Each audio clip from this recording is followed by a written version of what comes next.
Edie Beans with a Little House of Beans. Today on Cooking with Edie, we'll be making Honeycrisp apple cake.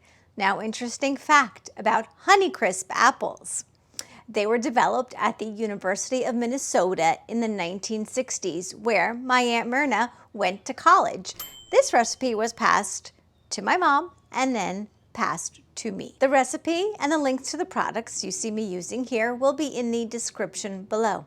Remember, we have a cookbook, Outdoor Cooking with Edie, available on Amazon, of course, link below, and our Facebook group, Omnia Stovetop Oven Fans. Please join.